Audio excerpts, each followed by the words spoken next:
你们中间不可有人使儿女惊火，也不可有占卜的、观照的、用法术的、行邪术的、用迷术的、叫鬼的、行巫术的、过印的，凡行这些事的，都为耶和华所憎恶。因那些国民行这可憎恶的事，所以耶和华你的神将他们从你面前赶出。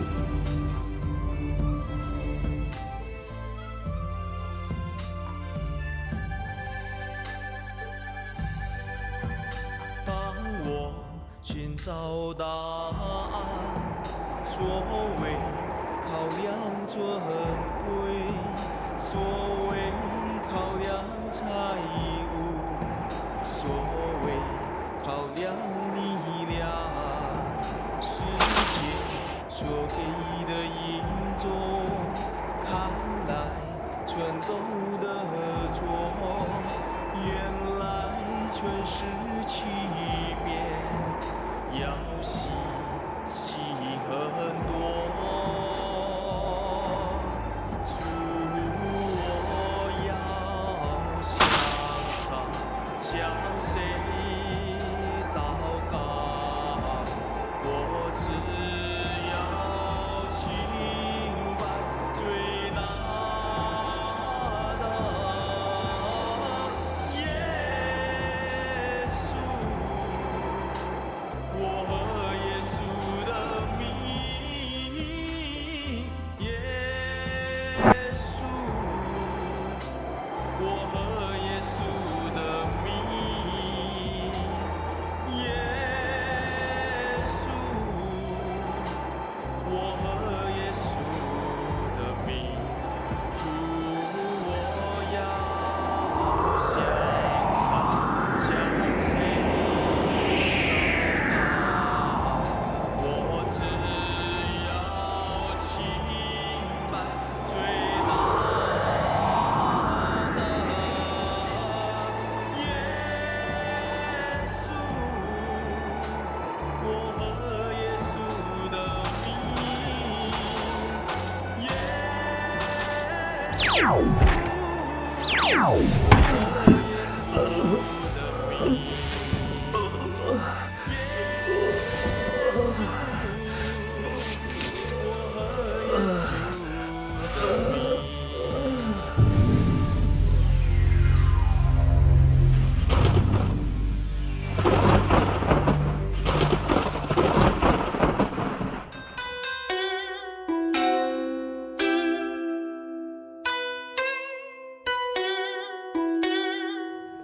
Gimana orang sombong itu bisa ada di rumahmu? Apa kamu berguru padanya? Orang sombong. Omongannya kemarin itu, masa kamu nggak dengar? Ngomong apa Pak Yosa? Oh, namanya Yosa. Yosafat. Nama macam apa itu? Nama ndak macem, mulutnya sombong. Ngomong apa dia? Kok kamu seperti kebakaran jenggot?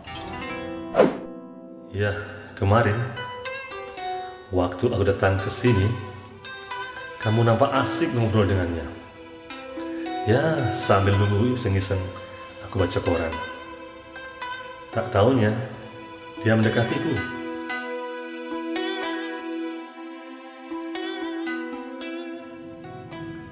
Bapak, masih ada waktu untuk bertobat. Jangan berhubungan dengan roh gelap. Percayalah dengan Tuhan Yesus. Maka Bapak akan mendapatkan pengampunan dosa dan diselamatkan. Apa kamu bilang bertobat? Apa saya maling?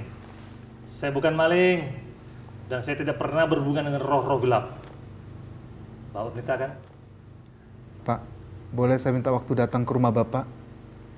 Untuk apa? Untuk khotbah? Atau untuk adu ilmu. Boleh kan, Pak? Heran, saya tantang begitu, dia malah tersenyum. Sombong banget orang itu. Belum tahu dia siapa aku ini. Dia malah mau datang ke rumahku. Terus? Ya, apa boleh buat? Aku terima tantangannya itu. Hari Jumat nanti, dia mau ke rumahku. Lantas? Kamu tahu kan siapa aku? Nggak perlu nunggu sampai hari Jumat. Tadi malam aku sikat dia. Aku mau comot jiwanya. Biar tahu rasanya gila. Aku tahu maksudmu. Pagi ini pasti dia sudah kamu bikin linglung kan? Dan kamu hipnotis dia untuk melakukan apa saja yang kamu perintahkan padanya. Ambil jasmu, pakai di balik. Ambil sepatu, pakai satu saja.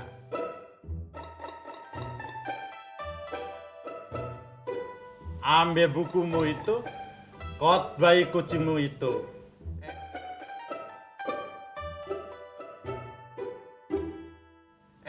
Kucingmu itu nambah petobat. Masih memuja ikan asin. Tangkap kucing itu, lemparkan keluar jendela. Begitu kan, Hong? Mempermainkan orang dengan ilmumu. Ya, maksudku juga begitu.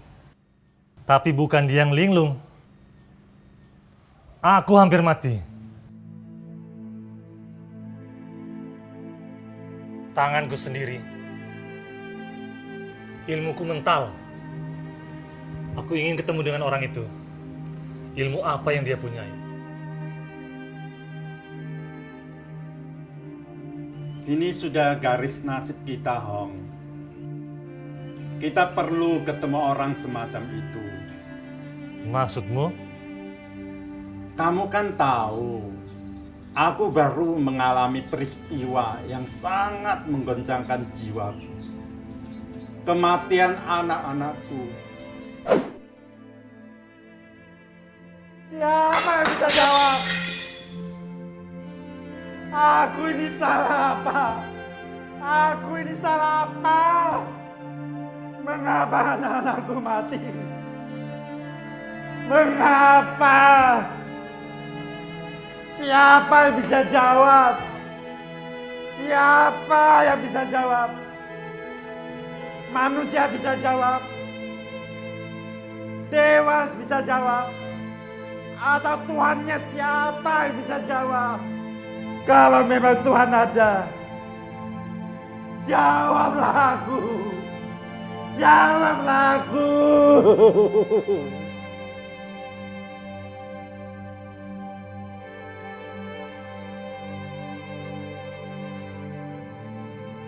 Aku memang bukan Tuhan, tetapi aku mau menyampaikan perkataan Tuhan. Kalau kamu memang mau jawaban Tuhan. Katakan. Katakan. Selama ini, apa yang kamu lakukan? Kamu telah memfitnah Tuhan pencipta manusia dan alam semesta. Apa yang kamu lakukan dengan mengkuepang anak? Ya, dari perhitungan ini, sio anak ini jong dengan orang tuanya. Tidak cocok. Ini bisa berakibat buruk. Anak ini bisa mati muda. Atau orang tuanya bisa mengalami banyak rugi. Mati muda, Suhu. Jangan, Suhu. Jangan. Ini anak pertama kami, Suhu. Iya, anak ini harus dipisah. Istilahnya dikuepang. Supaya hal-hal buruk tidak terjadi.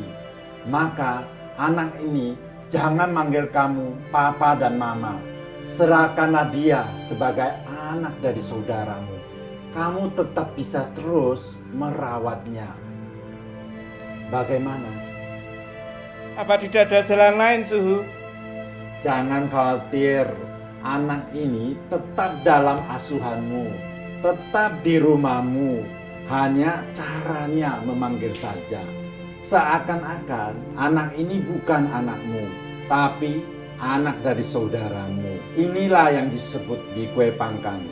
Diserahkan pada orang lain agar lepas dari jong atau sial.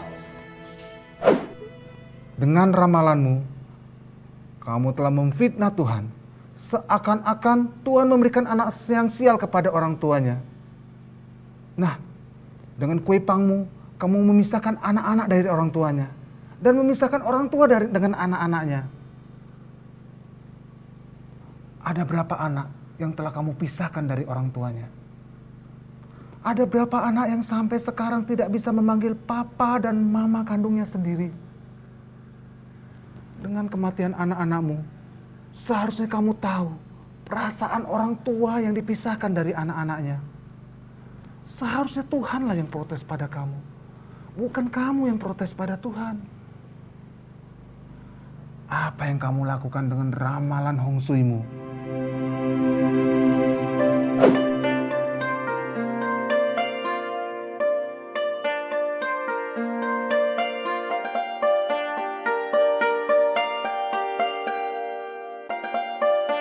Bagaimana suhu?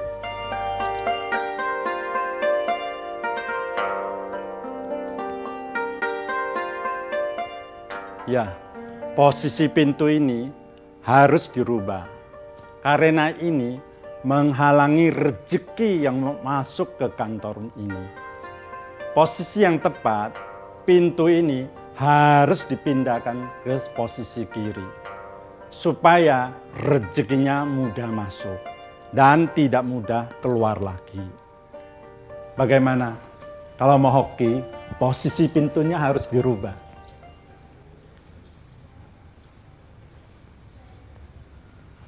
Baik, Suhu. Ya. Bongpainya boleh tetap menghadap ke utara. Tetapi petinya nanti harus arahannya ke sisi kiri. Supaya perjalanan papamu selamat sampai tujuan. Setelah 7 hari kemudian harus mengadakan upacara sembayangan di tempat ini. Agar papamu tidak mengalami apa-apa di sana. Dengan ramalanmu, kamu telah memfitnah Tuhan. Tuhanlah sumber rezeki, bukan posisi pintu atau arah angin. Tuhanlah sumber keselamatan, bukan posisi peti mati atau upacaramu. Dengan ramalanmu, mereka lebih percaya kepadamu daripada percaya kepada Tuhan dan firman-Nya. Camkan ini, keselamatan datang dari Tuhan, dan hanya di dalam Tuhan saja keselamatan umat manusia. Posisi peti mati tidak ada artinya, itu hanya filsafat kosong, harapan yang kosong. Kamu telah memberikan ramalan maut kepada mereka, telah membawa mereka masuk ke dalam kutuk 7 turunan.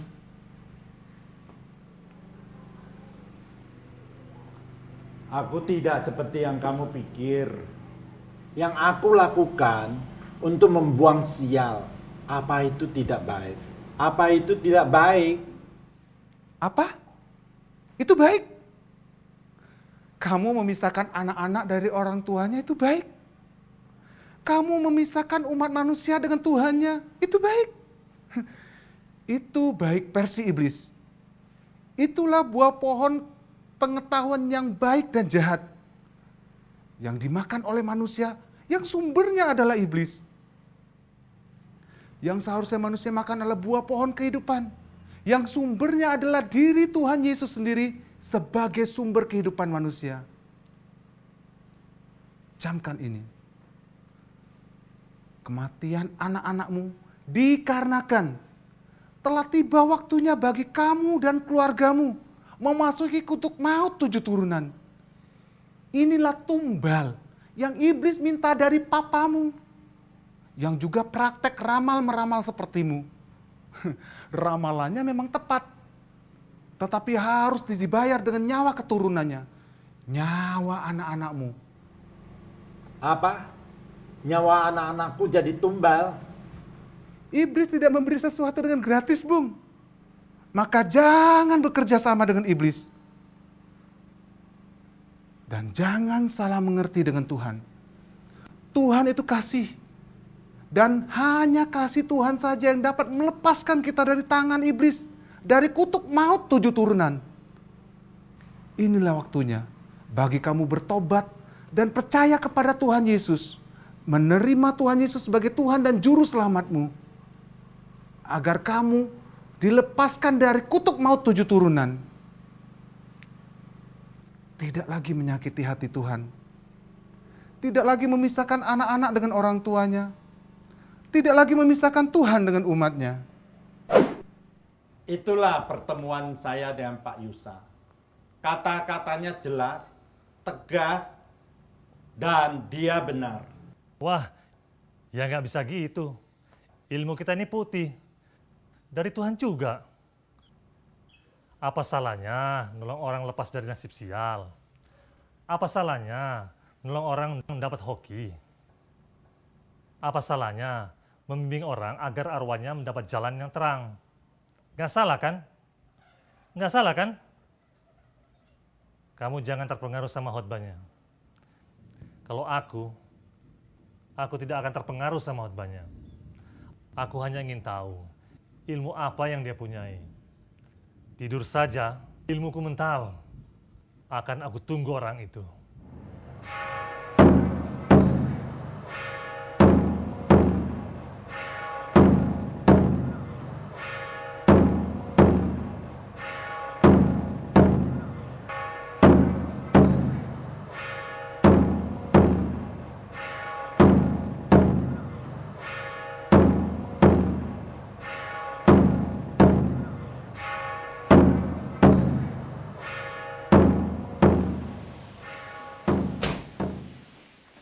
Oh, Yosa saudaraku. Wah, radio baru beli udah rusak tuh, Ki. Oh ya, beres. Beres. Mimpi apa? Jam segini baru berangkat kerja. Wah, rasanya mimpi juga ya. Sudah penyegaran firman Tuhan pagi ini? Sudahlah, oh Tuhan Yesus. Oh Tuhan Yesus. Amin. Segar tiap fajar, menang tiap hari. Dan kapan saja beritakan Injil keselamatan. Nah, sore nanti aku mau beritakan keselamatan. Pada siapa? Pak Eka, temannya Pak Hari. Saya sudah beri alamatnya nih. Sekalian ada urusan pribadi dengannya. Oh, aku kenal dengan orang. Dia bos perusahaan besar. Tapi olah batinan juga kuat. Seperti masa laluku. Bisa ikut, Ki? Aku yang dukung doa untukmu. Amin. Kita saudara dalam Tuhan. Harus saling dukung dalam doa. Amin. Oh, betapa indahnya dan betapa eloknya bila saudara seiman hidup dalam kesatuan. Urapan di kepala Harun yang kecangkut dan jubahnya turun seperti embun yang dari Hermon mengalir ke Bukit Sion. Ke sana telah diperintahkan Tuhan agar berkat-berkat dicurahkan, kehidupan untuk selamanya. Oh, betapa indahnya. Ya, saya berangkat dulu, Ki. Oke, selamat berkarya. Terima kasih ya, Ki.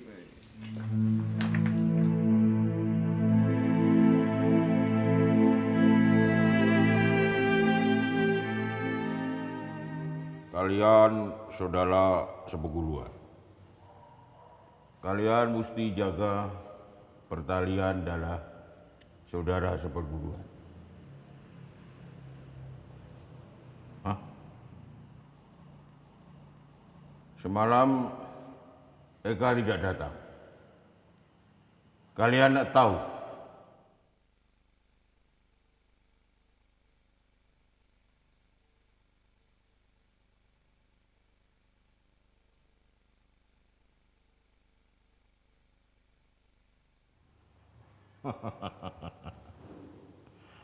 Rupanya sudah merasa sakti, sehingga tidak perlu lagi datang-datang ke sini. Kepada Eka, Uwe sudah turunkan banyak ilmu. Hanya kurang satu. Eka sakti seperti Uwe. Kalian mesti banyak belajar sama dia.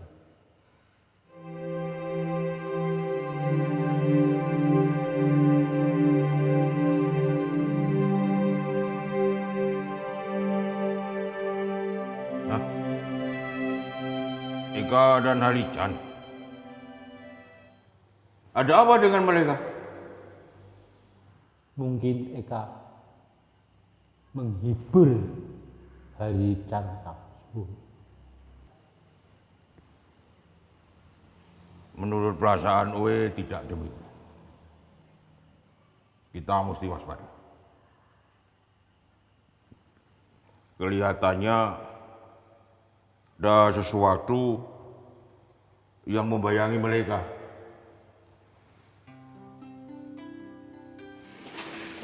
Duduk sini. Kok serius banget? Cuma sekutu mau cerita. Cerita apa? Kok seperti mau ada gempa bumi saja? Sebagai teman kerja dan saudara dalam Tuhan, aku cuma ingin sedikit sekutu dengan kamu. Apa yang aku harus lakukan ketika bertemu dengan orang yang telah memisahkan aku dengan istri dan anak-anakku? Saat itu aku benar-benar merasa orang yang paling beruntung di dunia ini.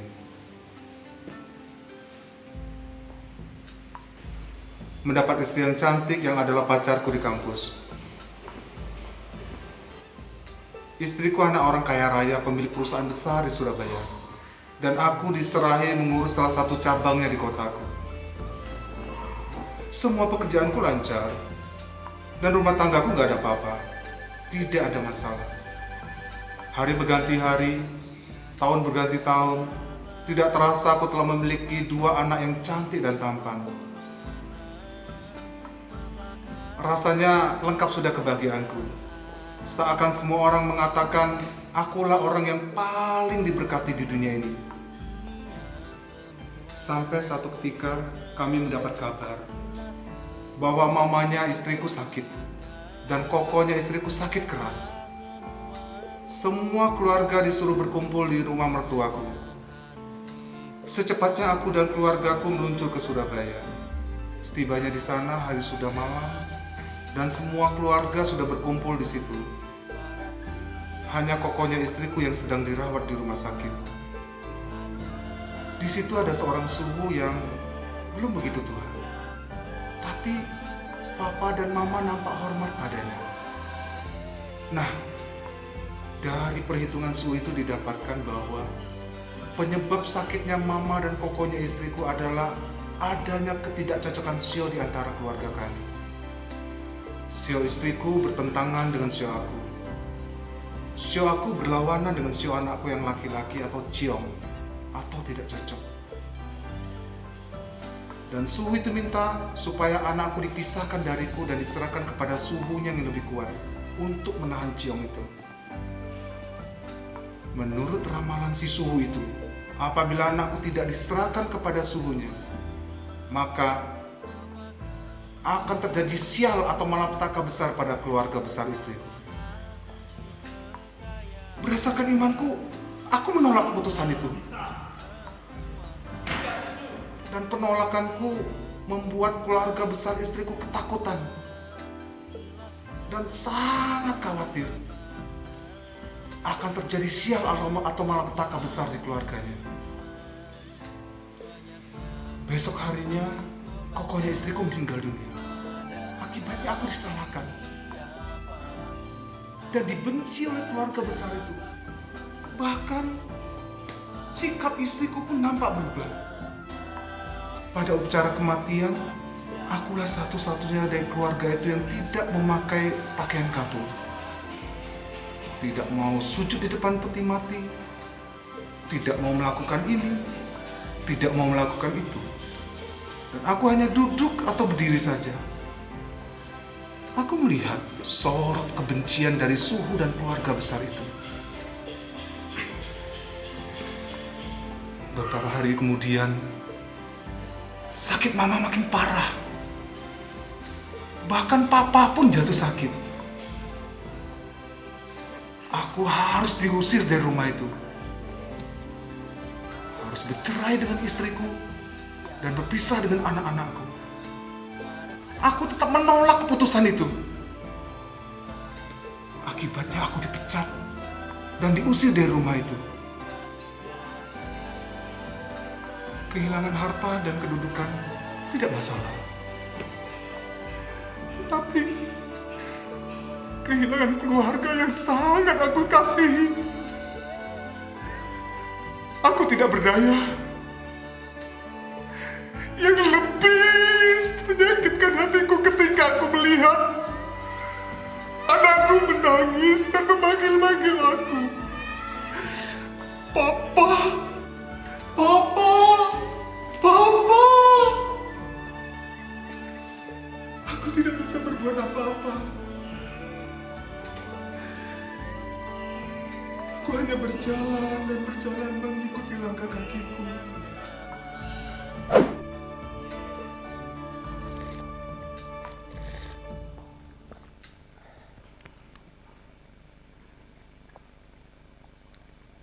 Tuhan tidak menghukum kamu. Tuhan sedang mengasihi kamu. Ya, selama ini orang melihat berkat Tuhan. Tidak lebih, tidak kurang. Dari melihat sesuatu atau melihat barang-barang yang diberikan Tuhan. Dan tidak bisa melihat bahwa berkat yang sejati adalah Tuhan Yesus memberikan dirinya sebagai Sang Immanuel. Tuhan yang menyertai kita. Deusa. Semua yang di dunia ini hanya sementara. Lah apa ada yang tidak sementara? Yang kekal ada. Ya diri Tuhan Yesus itu sendiri yang kekal. Maka Tuhan Yesus berfirman, siapa yang percaya kepadaku tidak binasa, tetapi mendapatkan hidup yang kekal. Artinya mendapat roh Tuhan yang kekal. Hidup kekal dalam Tuhan, inilah kekayaan yang sejati. Meskipun hanya menjadi tukang reparasi, tapi di dalamku ada Tuhan Yesus Kristus, Sang Juru Selamat. Oh Tuhan Yesus. Kitab Roma pasal 10 ayat 13 menyatakan, siapa saja yang menyeru nama Tuhan Yesus akan diselamatkan. Ayo diusaha. Menyeru bersamaku. Oh Tuhan Yesus. Ayo menyeru bersamaku. Tuhan Yesus. Oh Tuhan Yesus.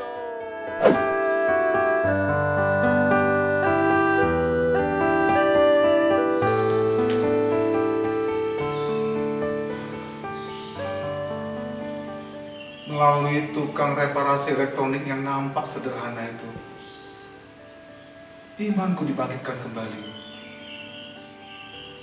Sore nanti, aku mau bertemu dengan orang yang telah memisahkan aku dengan keluargaku. Apa yang harus aku lakukan? Oh Tuhan Yesus, Tuhan yang menyertai kamu, Tuhan yang menaruh perkataannya di dalam mulutmu, dan Tuhanlah yang mendapat keuntungan dari pertemuanmu dengan orang itu. Maksudmu? Tuhan sedang berurusan dengan orang itu. Ikuti pimpinan Roh Kudus. janganlah berusaha mengambil alih pimpinan Tuhan. Amin.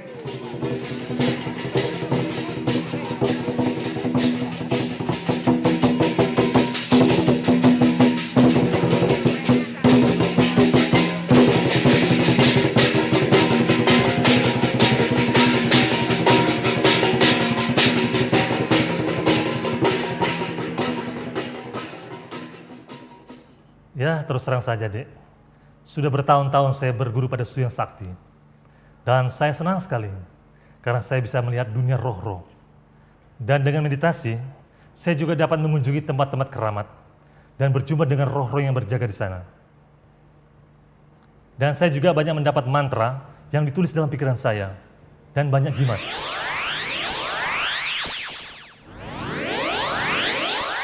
Saya juga senang mempraktekkan ilmu saya.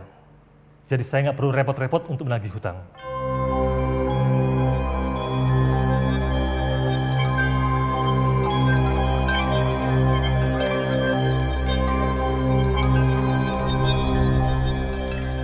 Aku juga pintar meramal tentang nasib orang. Terus terang, Dek, saya ingin tahu ilmu apa, jimat apa, mantra apa yang Adik miliki. Dan saya harus berguru di mana? Guru saya ini sudah mati 3 hari, hidup lagi. Loh, siapa itu, Dek? Guru saya itu Tuhan Yesus Kristus. Oh, kalau itu saya sudah tahu, Dek. Kristen itu. Itu kan agamanya Belanda. Dan sekarang Yesus itu tidak ada lagi, Dek. Masih ada. Bukan hanya masih ada. Tapi dia hidup di dalamku. Di dalam rohku. Oh, makanya kamu saya santet nggak mempan. Loh, kapan Bapak nyantet saya? Loh, kamu nggak tahu kalau saya santet kamu? Bapak nyantet saya? Iya, Dek. Selasa malam itu, kamu sedang tidur. Saya santet, tapi mental. Betul begitu? Betul, sumpah. Nih buktinya.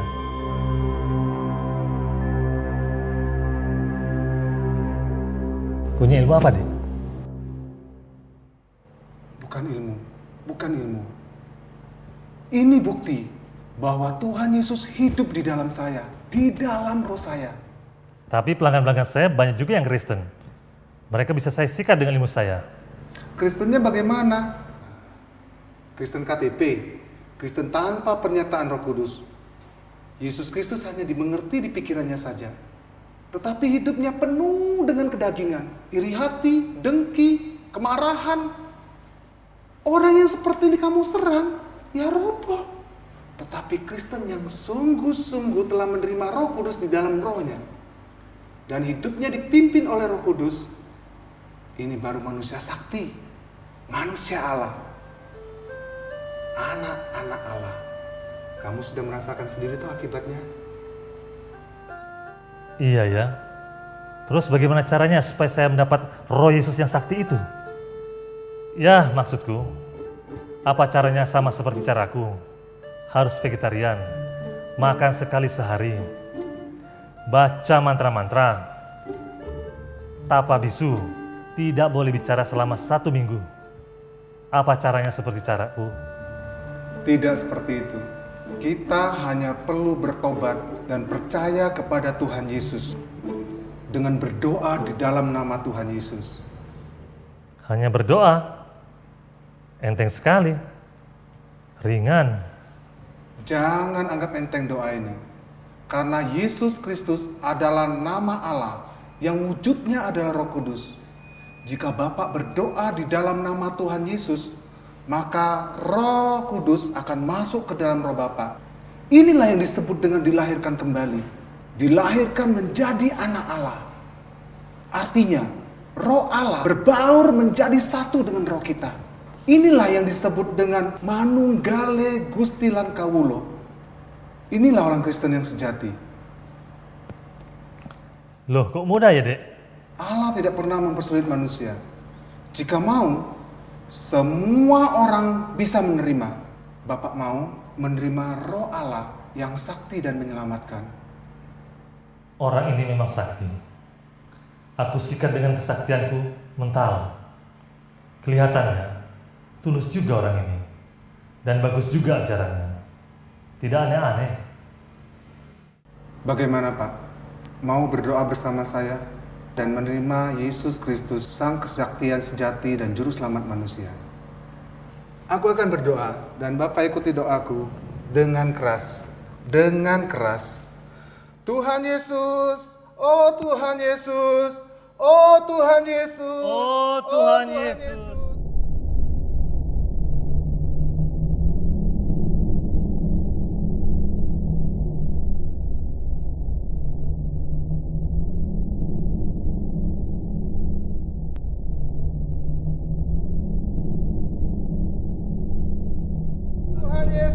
Tuhan Yesus, malam ini aku membutuhkanmu sebagai Tuhan dan Juru Selamatku. Oh Tuhan Yesus, oh Tuhan Yesus, Tuhan Yesus, Tuhan Yesus, oh Tuhan Yesus, Tuhan Yesus, Tuhan Yesus, Tuhan Yesus.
Dengan menyeru nama Tuhan Yesus, Bapak telah diselamatkan.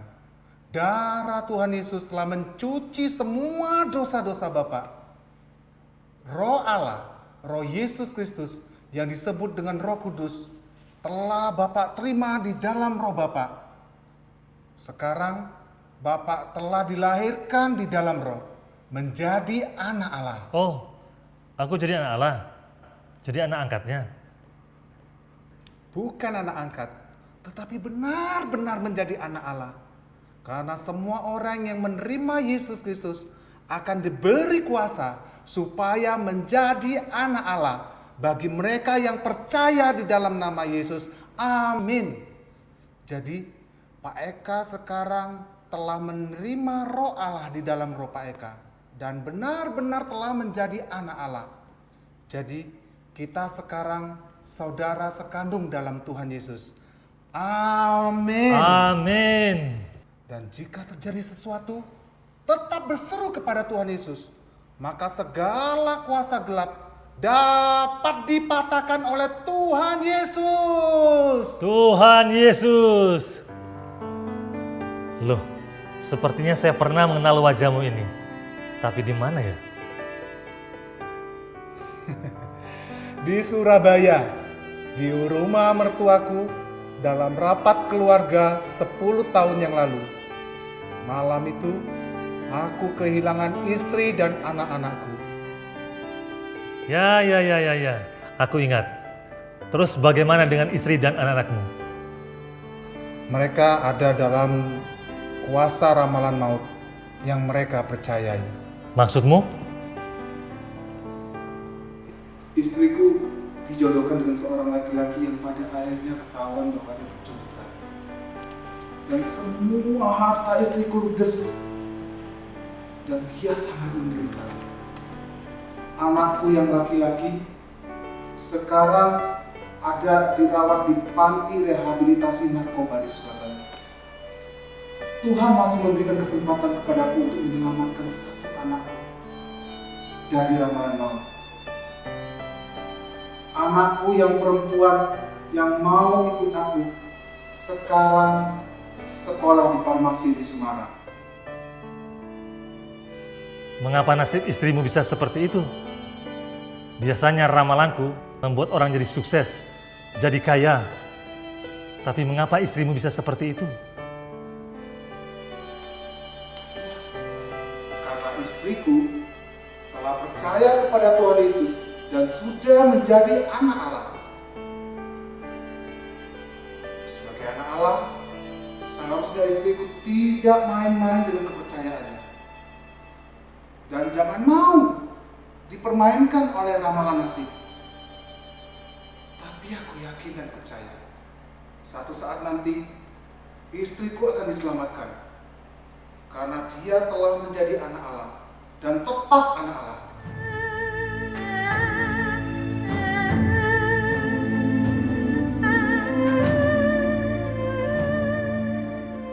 Gue curiga ada apa-apa sama Eka. Karena sejak kejadian itu sampai seminggu ini gue tidak bisa lagi kontak-kontak batin sama Eka. Coba, kalau sudah peluang meditasi bisa ditembus orang, itu pasti ulah sakti. Gue juga sudah beberapa hari ini tidak melihat mobilnya di kantor, Su. Ya, cari dia, tidak usah pakai telepon. Bawa dia sini. Baik. Ya kalau gitu, kita ketemu malam nanti.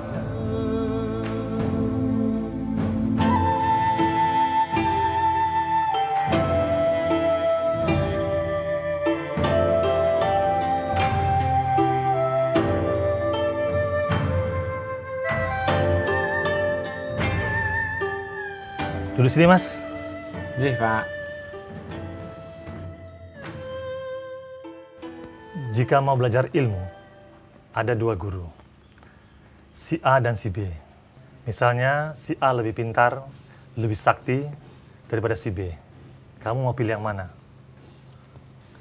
Lah nggih, milih ingkang A to, Pak? Si A memang lebih pintar, lebih sakti.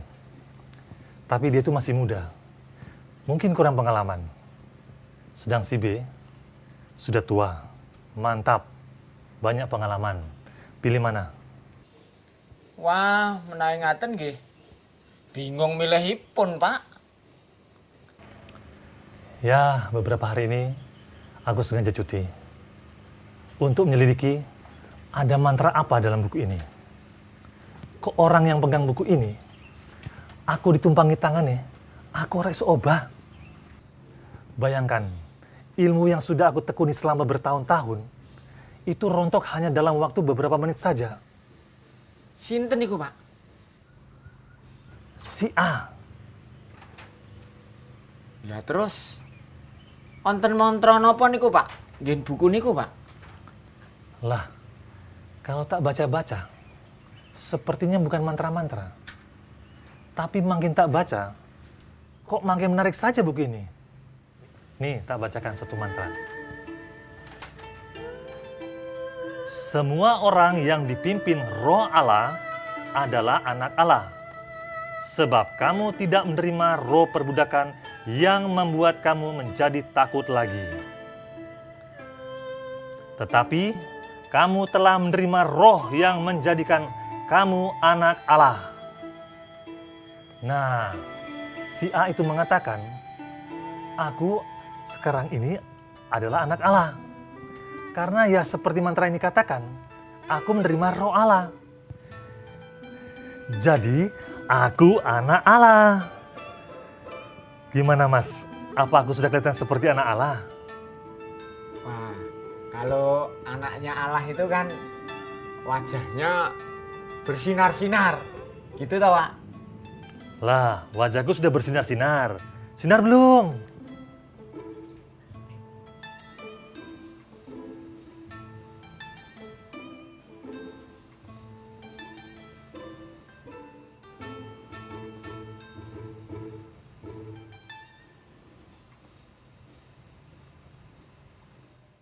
Baik, gue terpaksa gunakan mantra agung untuk mulut kowe sendiri. Eka. Ayo.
Persis dengan pengalamanku. Cuman bedanya pada waktu itu akulah yang menyerang temanku yang jadi pendeta.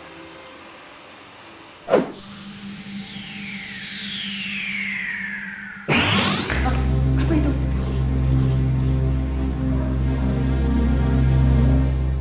Sekarang hentikan ocehanmu, atau aku, Ki Parto, yang akan menghentikan ocehanmu.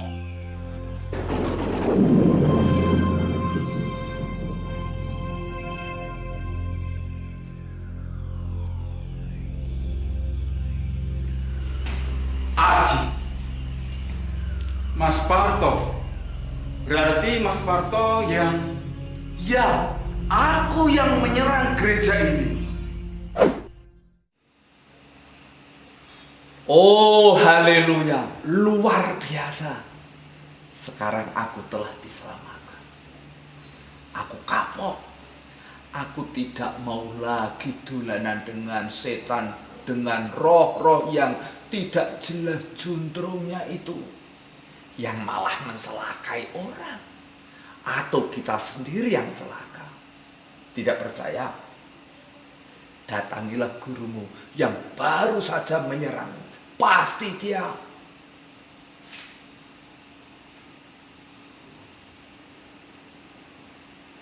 Mengapa kamu diserang tidak apa-apa?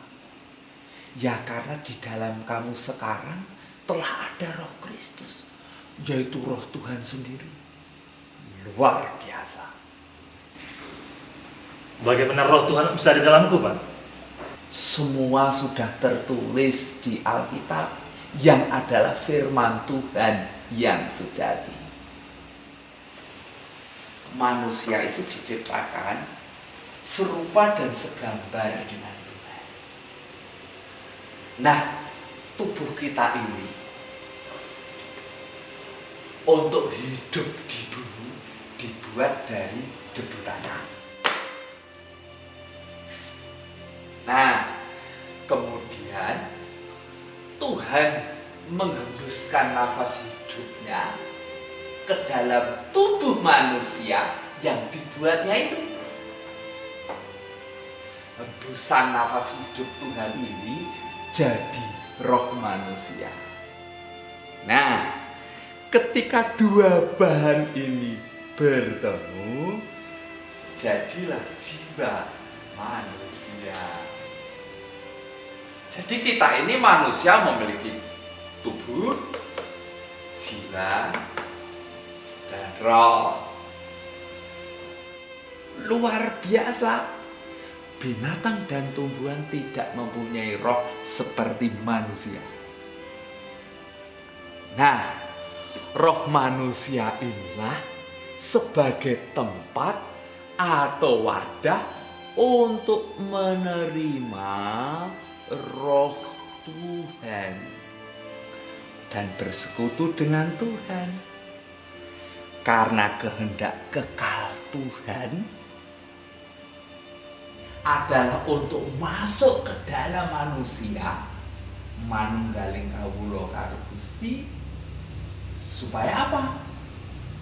Supaya manusia dapat memancarkan kuasa dan kemuliaan Tuhan, menjadi kesaksian Tuhan dan berkuasa di bumi. Jelas toh? Ya seperti radio ini. Di dalamnya ada alat untuk menerima dan menampung gelombang radio. Untuk bisa memancarkan siaran radio.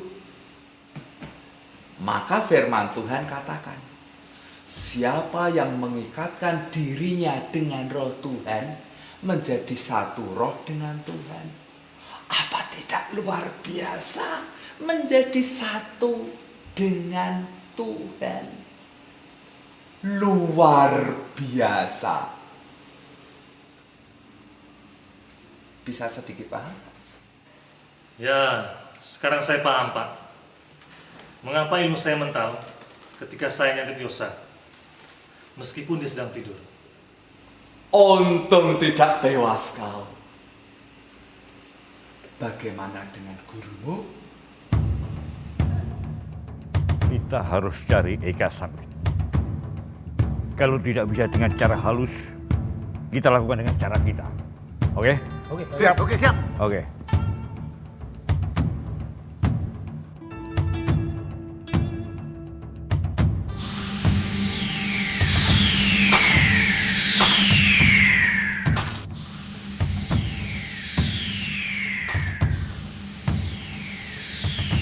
Biarkan saja. Roh yang ada di dalam kita adalah roh Tuhan. Lebih besar dari roh-roh yang ada di dalam dunia. Amin. Bagaimana dengan masalah ramalan nasib, Pak? Ya, masalah ramalan nasib ada di setiap suku bangsa. Cuma istilahnya yang berbeda. Ada dua cara meramal nasib orang. Yang pertama, dengan perhitungan, yaitu menghitung berdasarkan jam lahir, hari, bulan, dan tahun. Kemudian digotak-gatik gatuk atau dihubung-hubungkan, terus meramalkan masa depan orang. Kamu mau percaya ramalan model ini? Ya bodoh banget. Lihat anak kembar itu. Sama semua kan? Tapi kok beda nasibnya? Cara kedua meramal nasib dengan bantuan roh-roh. Inilah yang saya praktekkan dahulu. Sebenarnya ya saya tidak tahu masa depannya.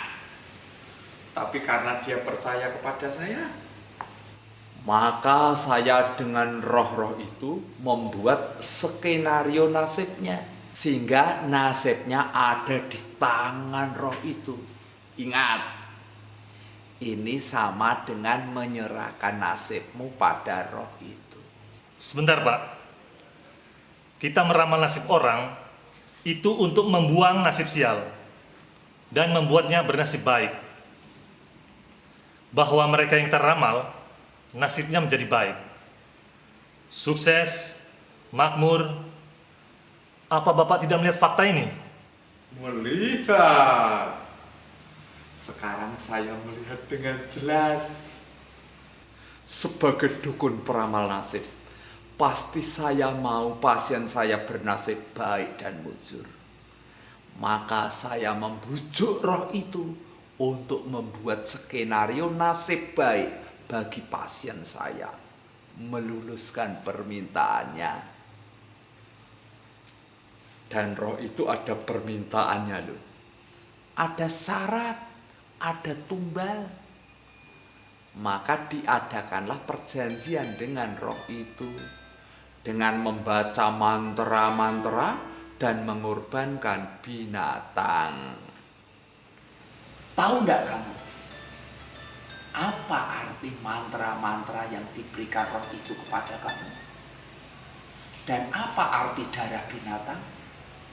Tidak tahu kan? Mantra itu perjanjian antara kamu dengan roh itu.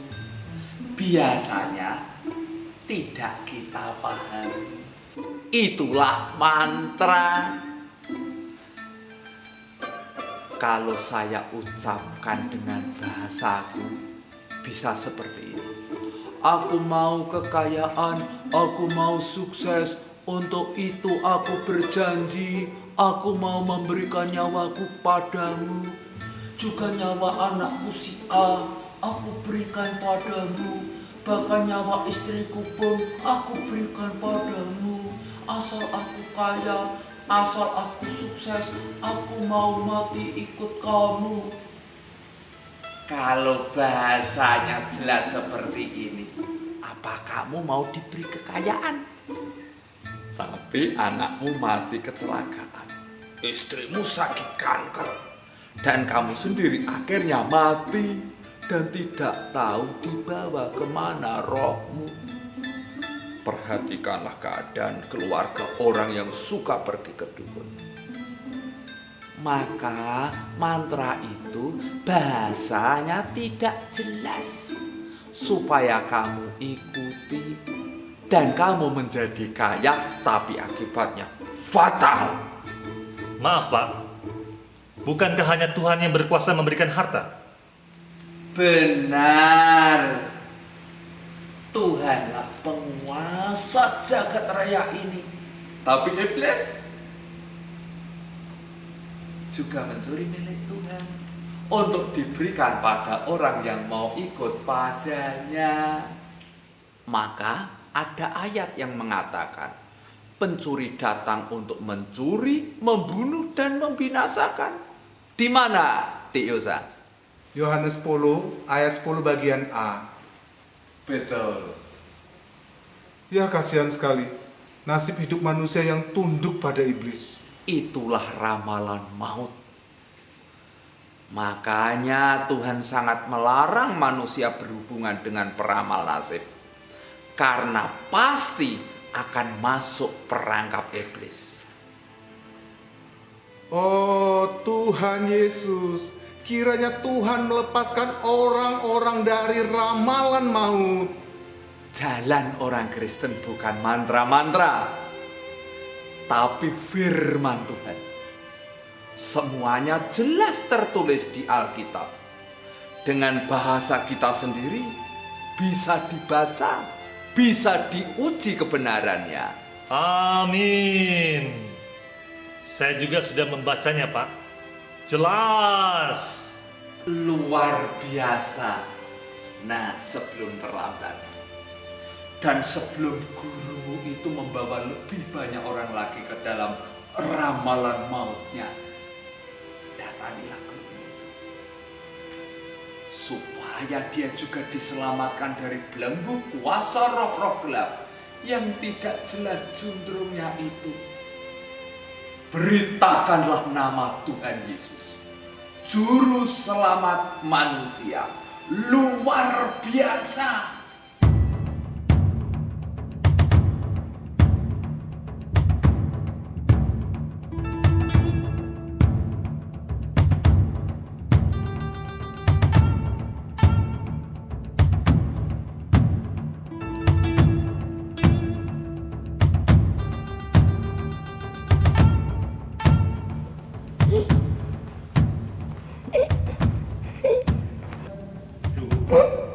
Eka datang dulu. Saya guru. Bawa apa itu? Buku Alkitab guru yang diberi. Buang buku itu. Atau kau ikut sama yang kasih itu buku.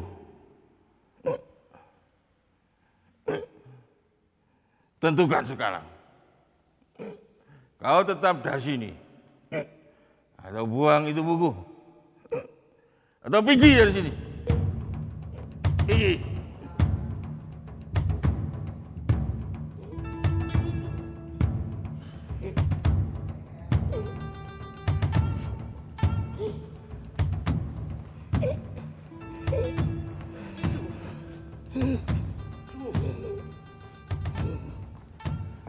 Inilah jalan hidupku sekarang.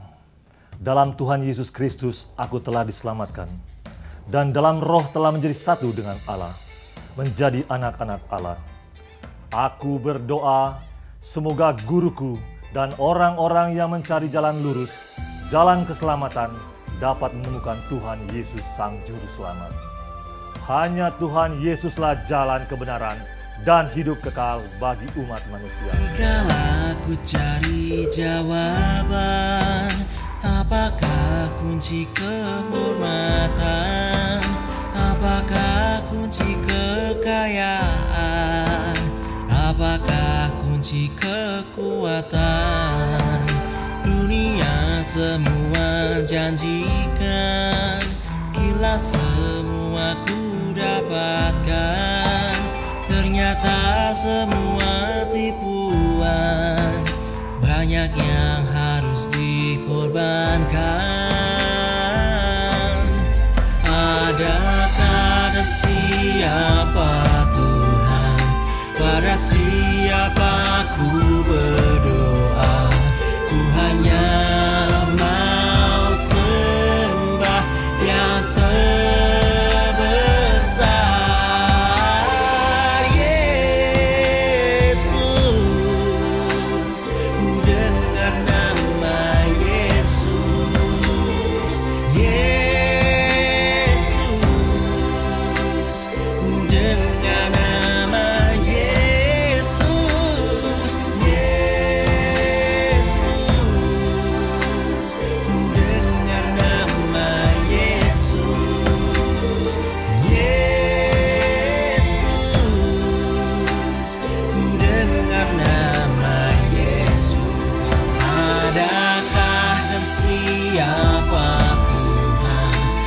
Siapa ku